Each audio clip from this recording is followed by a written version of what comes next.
நீங்க சொல்றதெல்லாம் நம்புறதுக்கு நான் என்ன லூசா? யாரு பொய் சொல்றா யாரு உண்மைய சொல்றான்னு கண்ணை பார்த்தே தெரிஞ்சுக்குவேன். நான் யாரு? Senior inspector of police.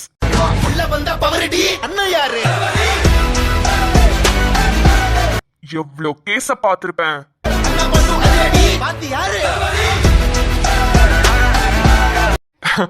நிம்மதியே நேர்ல வந்து உன்னை எனக்கு பிடிக்கலடா, எனக்கு கார்த்திகை தான் பிடிச்சிருக்குன்னு சொன்னா கூட நான் நம்பி இருக்க மாட்டேன். ஏன்னா நிம்மதிய பெத்தது வேணா நீங்களா இருக்கலாம், அவளை லவ் பண்ணது நானு.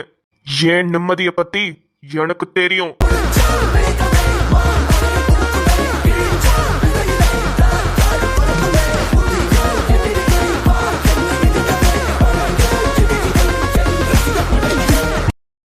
ஹே, இப்ப என்ன சொல்ல வரீங்க?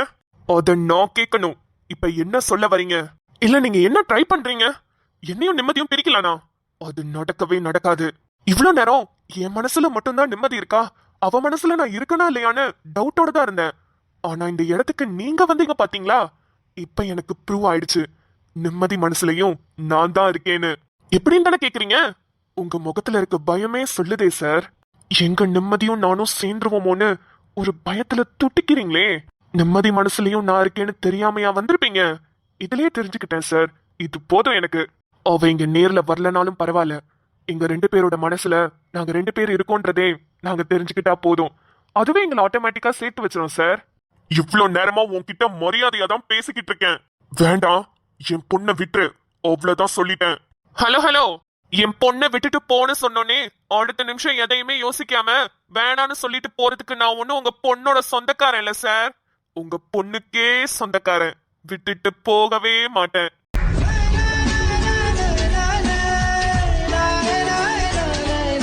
நான் லொகேஷன் அனுப்பி நிம்மதி இங்க வர சொன்னது எல்லாமே உங்களுக்கு தெரிஞ்சிருக்கு.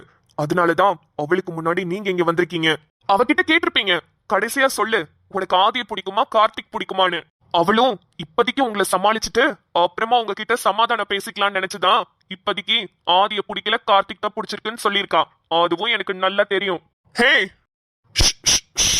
இந்த கத்துறது சவுண்டு விடுறது இதெல்லாம் என்கிட்ட வேணாம். வேற எவனாவது இருந்தா அடிச்சு போட்டு தூக்கி போய்கிட்டே இருப்பேன். ஆனா என்ன, என் வருங்கால மாமனார் ஆயிடுச்சே, அதான் கொஞ்சம் யோசிக்கிறேன். எது யார் யார் யார் யாருக்கு மாமனாரு? நீங்க தானே நிம்மதியோடப்பா. நிம்மதியை நான் தானே கல்யாணம் பண்ணிக்க போறேன். அப்ப நீங்க தானே என்னோட மாமனாரு. இதெல்லாம் கூடவா நான் உங்களுக்கு சொல்லி தரணும்? ஏய், என்ன மீறி என் பொண்ணை நீ எப்படி கல்யாணம் பண்ணிக்கிறேன்னு நானும் பாக்குறேன்டா. உங்க கண்ணு முன்னாடியே உங்க பொண்ணை நான் தான் கல்யாணம் பண்ணிப்பேன், பாக்குறீங்களா? இவன் என்ன நம்மளுக்கே சவால் விடுறான். ஒருவேளை நிம்மதிய கட்டிக்குவானோ? நிம்மதியும் நம்மள மீறி போயிருவாளா? இல்ல இல்ல, இவனோட அம்மா அன்னைக்கு அவ்வளவு பேச்சு பேசினான். இவன் பீச்ல குடிச்சுக்கிட்டு எல்லாரும் முன்னாடி என் பொண்ணு அசிங்கப்படுத்தினான். எனக்கு என் கௌரவம் தான் முக்கியம். கண்டிப்பா சொல்றேன், என் பொண்ணை இவனுக்கு கட்டி கொடுக்க மாட்டேன். இவன் கிட்ட சவால் விட்டு பேசினால சரிப்பட்டு வராது. நம்மளோட கௌரவத்தை இவன் கிட்ட மட்டும் இறக்கி வச்சோம்னா ஊர் உலகத்துக்கு முன்னாடி நம்ம நிமிர்ந்து நடக்கலாம். இவனை எதிர்த்து நின்னா ஊர் உலகமே காரி துப்புற மாதிரி நம்ம பொண்ணை கூட்டிக்கிட்டு போனாலும் போயிடுவான். டேய் கதிர்வேலா, கொஞ்சம் இறங்கி போடா. இவன் கிட்ட இறங்கி போய் பேசி பாரு. உனக்கு வேற வழி இல்லடா. என்ன சார் அமைதி ஆயிட்டீங்க? பயந்துட்டீங்களா? தம்பி,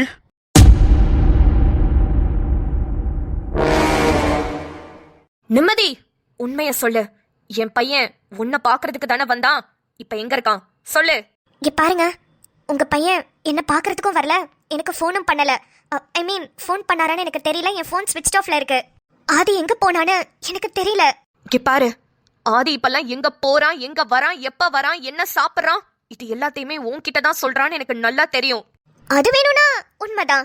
அவன் எந்த நேரத்துல எங்க இருப்பான், எப்ப சாப்பிடுறான், எப்ப தூங்குறான், எல்லாமே எனக்கு தெரியும். ஹே, அதெல்லாம் தெரிஞ்சுக்க வேண்டியவன் நீ கிடையாது, காவியா தான் அதெல்லாம் தெரிஞ்சுக்கணும். இனிமே தெரிஞ்சுக்குவா. நாங்க நேத்தே போய் காவியா வீட்டுல பேசிட்டோம். நாளைக்கு ஆதிக்கும் காவியாக்கும் கல்யாணம். இதுக்கப்புறம் எல்லாத்தையும் காவியா பாத்துக்குவா. இங்க பாருங்க, இவ்ளோ நாளா ரொம்ப மரியாதை கொடுத்து பேசிட்டு இருந்தேன். நானும் பாத்துக்கிட்டே இருக்கேன். என்னமோ காவியா காவியான்னு ரொம்ப தான் ஆட்றீங்க. அவ கேரக்டர் என்னன்னு தெரிஞ்சிச்சுனா அவளை உங்க வீட்டு வாசல்ல கூட ஏத்த மாட்டீங்க. ஹே, அது ஏன் குடும்ப விஷயம், அதெல்லாம் நான் பாத்துக்கிறேன். அதுல எல்லாம் நீ தலையிடணும்னு அவசியம் இல்ல. காவியா ரொம்ப ரொம்ப நல்ல பொண்ணு. ஐயடா, நீங்க தான் மெச்சுக்கணும் உங்க காவியாவ. உங்களுக்கு வேணா அவன் நல்ல மருமகளா அமையலாம், ஆனா ஆதிக்கு ஒரு நல்ல பொண்டாட்டினா அது நான் மட்டும்தான், தெரிஞ்சுக்கோங்க. ஓகே? ஹே, என்னென்ன ஆதிக்கு ஒரு நல்ல பொண்டாட்டி? இங்க பாரு, இன்னொரு வாட்டி பொண்டாட்டி அது இதுன்னு பேசுன உன் நாக்க இழுத்து வச்சு அறுத்துருவேன். அறுப்பீங்க அறுப்பீங்க. அது வரைக்கும் என் கைய என்ன புளியங்க பச்சிக்கிட்டு இருக்குமா? என்கிட்ட இவ்வளவு பேச்சு பேசுறீங்களே, ஆதி கிட்ட போய் கேளுங்க, உனக்கு காவியா வேணுமா இல்ல நிம்மதி வேணுமான்னு. அவன் கண்டிப்பா என்னதான் சொல்லுவான். சொல்லுவான் சொல்லுவான், கிளிப்பான். ஆதிக்கு என் மேல ரொம்பவே மரியாதை இருக்கு. நான் யார கட்ட சொல்றேனோ அந்த பொண்ணதான் ஆதி கட்டுவான். ஹலோ ஹலோ, ஆதிய பெத்தது வேணா நீங்களா இருக்கலாம், ஆனா ஆதிய லவ் பண்ணது, அவன் கூட 24 மணி நேரம் சுத்தினது, அவன் மனசுல என்ன இருக்கு, அவனுக்கு என்ன பிடிக்கும், அவனுக்கு என்ன பிடிக்காது, இதெல்லாமே தெரிஞ்சு வச்சுக்கிட்டது நானு. எங்க ரிலேஷன்ஷிப் ஒன்னும் ஸ்லாம் புக் ரிலேஷன்ஷிப் மாதிரி என்ன பிடிக்கும், ஓ இது பிடிக்குமா, என்ன பிடிக்காது, ஓ இது பிடிக்காதா அப்படின்னு பாக்குற ரிலேஷன்ஷிப் இல்ல. எல்லாமே ஒரு ஒரு சிச்சுவேஷன்ல நாங்களா எங்களுக்குள்ள தெரிஞ்சுக்கிட்ட விஷயம்தான். கண்டிப்பா லைஃப் லாங் மறக்க முடியாத விஷயம், மறக்க கூடாத விஷயமா அமைஞ்சிருச்சு. ஆரம்பத்துல ஒருத்தருக்கு ஒருத்தர் பிடிக்காம தான் இருந்தது, ஆனா எங்க மனசுக்கு தெரியாமே, எங்களை அறியாமே ஒருத்தருக்கு ஒருத்தர் பிடிக்க ஆரம்பிச்சிருச்சு. ஆதி இல்லாம என்னால இருக்க முடியாது, அதே மாதிரி தான் அவனும். நான் இல்லாம அவன் இருக்க மாட்டான். ஹே, அது நீ சொல்லாத. நான் தான் சொல்லுவேன், எங்க வேணாலும் அடிச்சு சொல்லுவேன். ஆதி ஆதிதான் எனக்கு எல்லாமே, அதே மாதிரி தான் அவனுக்கும். நான் தான் அவனுக்கு எல்லாமே. எங்க 2 பேரையும் பிரிக்கலான்னு மட்டும் ட்ரை பண்ணாதீங்க, அது நடக்கவே நடக்காது. ஹே, வேண்டாண்டி, என் பொறுமைய ரொம்பவே சோதிக்கிறீங்க. அப்பனும் பிள்ளையுமா சேர்ந்துட்டு என்ன எங்களை பார்த்தா எப்படி தெரியுது? உங்க இஷ்டத்துக்கு அன்னைக்கு உங்க அப்பா வந்து கத்திட்டு போனாரு, இப்ப நீ வந்து என்னைய ஆதியும் பிரிக்க முடியாதுன்னு ரொம்ப திமிரா பேசுற. பாக்கலாண்டி, பாக்கலாம். நாளைக்கு என் புள்ள ஆதிக்கும் காவியாக்கும் தான் கல்யாணம். உனக்கும் கார்த்திக்குக்கும் கல்யாணம் ஏற்பாடு பண்ணிருக்காங்கன்னு கேள்விப்பட்டேன். எல்லாம் ஒரே மண்டபத்துல தானே நடக்க போகுது. ஒரே மேடையில 4 பேரையும் உட்கார வைக்கிறதுக்கு நான் ஏற்பாடு பண்றேன். உன் கண்ணு முன்னாடியே என் புள்ள ஆதி காவியா கழுத்துல தாலி கட்டுவான், பாக்குறியா? அதே மாதிரிதான் கார்த்திக்கும் உன் கழுத்துல தாலி கட்டுவான், அதையும் நான் பாக்குறேன்டி. சந்தோஷமா சிரிச்சுக்கிட்டே பாப்பேன். அதையும் பாத்திரலாம்.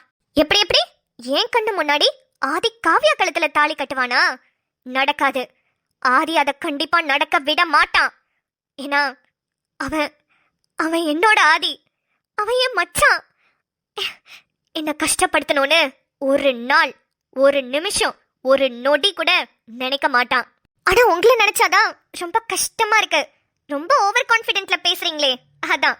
பாத்து பாத்து ரொம்பவும் ஓவர் கான்ஃபிடென்ஸ்ல பேசாதீங்க, பல்பு வாங்கிட போறீங்க.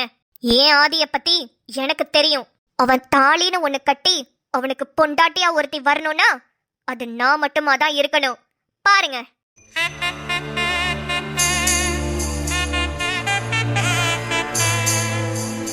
தம்பி, உங்க வயசுக்கும் உங்க பதவிக்கும் நீங்க இப்படிதான் பேசுவீங்க. ஆனா ஒரு பெத்தவனா என்னோட நிலைமைய கொஞ்சம் யோசிச்சு பாருங்க தம்பி. முதல்ல உங்களுக்கும் நிம்மதிக்கும் தான் கல்யாணம் நாங்களே தான் பேசணும். அப்பெல்லாம் வேணான்னு சொல்லிட்டு இப்ப அவ வேற ஒரு பையனை பிடிச்சிருக்குன்னு அவ வாயால தான் சொன்னா. அவ வாயால சொல்லாம எங்களுக்கு எப்படி தம்பி தெரியும் கார்த்திக்க? அதுக்கப்புறம் கார்த்திக் வீட்ல எல்லாம் பேசி நாளைக்கு கல்யாணத்துக்கு மண்டபத்துல இருந்து எல்லாமே புக் பண்ணிட்டோம் தம்பி. இப்ப மறுபடியும் என் மனசுல நிம்மதிதான் இருக்கான்னு வந்து நிக்கிறீங்களே, இதெல்லாம் உங்களுக்கே நியாயமா தோணுதா தம்பி? சொல்லுங்க. என் பெரிய பொண்ணு உங்களுக்கு தெரியும், அவ தன்மை, அவளும் லவ் மேரேஜ் தான். ஆனா என்கிட்ட வந்து சொன்னா தம்பி தைரியமா, நான் தமிழ தான்ப்பா லவ் பண்றேன், அவன்கிட்ட நீங்க ஒரு 5 நிமிஷம் பேசுங்க, அவன் உங்களுக்கு ரொம்ப பிடிக்கும்னு சொன்னான். அதே மாதிரி நான் என் பெரிய மாப்பிள்ளைகிட்ட 5 நிமிஷம் பேசினேன். அவர் எனக்கு ரொம்ப பிடிச்சு போய் தான் நாங்க குடும்பமா சேர்ந்து கல்யாணம் பண்ணோம். ஒரு லவ் மேரேஜா இருந்தாலும் அப்படித்தானே தம்பி இருக்கணும். இங்க நாங்கெல்லாம் ஃபர்ஸ்ட் ஒத்துக்கிட்டோம், அப்ப நீங்க வேணான்னு சொன்னீங்க. இப்ப சரி எங்களுக்கு வேணான்னு சொல்றப்ப இப்ப நீங்க வேணுங்கிறீங்க. எங்களால முடியல தம்பி. நீங்க வேணுங்கிறப்ப வர்றதுக்கும் வேணாங்கிறப்ப போறதுக்கும் எங்களை பார்த்தா எப்படி தம்பி தெரியுது? இல்ல, நீங்க ரொம்ப கோவமா பேசுனதுனாலதான் நானும் கோவமா பேசினேன். இப்ப நீங்க சொல்றது எல்லாமே சரிதான். எங்களுக்கும் கடைசியா ஒரு சான்ஸ் கொடுங்க. அப்ப நாங்க 2 பேரும் பேசி பழகிக்கவே இல்லை, அதனால எங்களுக்குள்ள சண்டை வந்துகிட்டே இருந்துச்சுன்னு எங்களுக்கு ஒருத்தர் பிடிக்காம இருந்துச்சு. ஆனா இப்ப நாங்க நல்லா பேசி பழகிக்கிட்டோம், எங்க 2 பேருக்குமே ஒருத்தர் ரொம்ப பிடிச்சு போச்சு. அதுக்காக தான் சொல்றேன், எங்களுக்கும் ஒரு சான்ஸ் கொடுக்கலாம்ல தம்பி. உங்களை பீச்ல அந்த நிலைமையில பார்த்தப்ப எனக்கு ரொம்ப மனசுக்கு கஷ்டமாயிடுச்சு தம்பி. அது மட்டுமா, அதை தொட்டு நிறைய பிரச்சனை.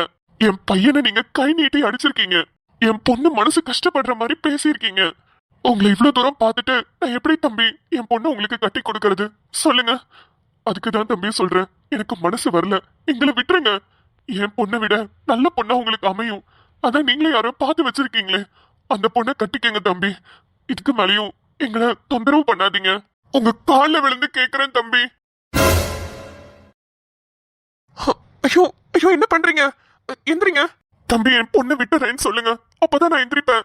ஐயோ ப்ளீஸ், தயவு செஞ்சு இப்படி பண்ணாதீங்க அங்கிள். அங்கிள் ப்ளீஸ் எந்திரிங்க. உங்க வயசு என்ன, என் வயசு என்ன? ரோட்ல எல்லாரும் முன்னாடியும் இப்படி என் கால்ல வந்து விழறீங்களே. தம்பி, எனக்கு என் பிள்ளைங்க தான் எல்லாமே. அவங்க நல்லா இருக்கணும், சந்தோஷமா இருக்கணும்னு நினைக்கிற ஆள் தம்பி நானு. நிம்மதி எந்த இடத்துல இருந்தா சந்தோஷமா இருப்பான்னு எனக்கு தெரியும் தம்பி. அந்த இடத்துல தான் அவளை போய் சேர்க்கணும்னு நினைக்கிறேன். தம்பி, நீங்க என் பொண்ணை விட்டுருங்க. அவன் நல்லா இருக்கட்டும்.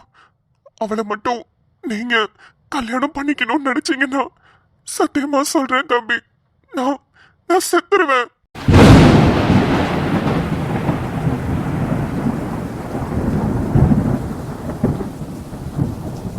அங்கிள், அங்கிள் என்ன பேசுறீங்க? ஃபர்ஸ்ட் எந்திரிங்க அங்கிள். ஏன் இப்படி எல்லாம் பண்றீங்க? தம்பி, நான் ஏதோ விளையாட்டுக்கு சொல்றேன்னு மட்டும் நினைக்காதீங்க. என் பொண்ணு நல்ல இடத்துல சந்தோஷமா இருக்கணும்னு நினைக்கிறேன்.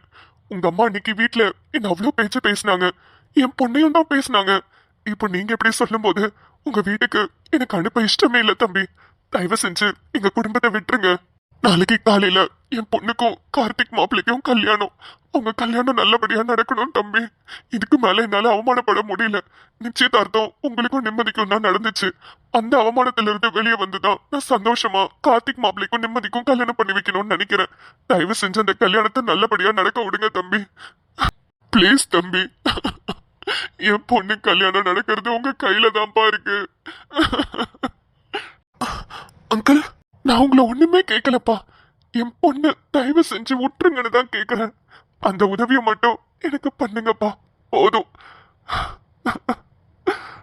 அங்கிள், நான் உங்களையும் உங்க பொண்ணையும் இதுக்கப்புறம் டிஸ்டர்ப் பண்ண மாட்டேன். நீங்க பத்திரமா வீட்டுக்கு போங்க. தம்பி, தம்பி ரொம்ப சந்தோஷம்ப்பா. நான் வீட்டுக்கு போறேன்ப்பா. ரொம்ப ரொம்ப சந்தோஷம். சரிப்பா, வரேன்.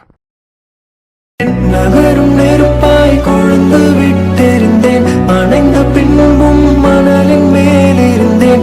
ஏன் ஆதிய பத்தி எனக்கு தெரியும். அவன் தாலின்னு ஒண்ணு கட்டி அவனுக்கு பொண்டாட்டியா ஒருத்தி வரணும்னா அது நான் மட்டுமா தான் இருக்கணும். பாருங்க. காலை பணியாக என்னை வாரிக்கொண்டாய், நேரம் கூட எதிரியாகிவிட, யுகங்களாக வேதம் மாறிவிட, அணைத்துக் கொண்டு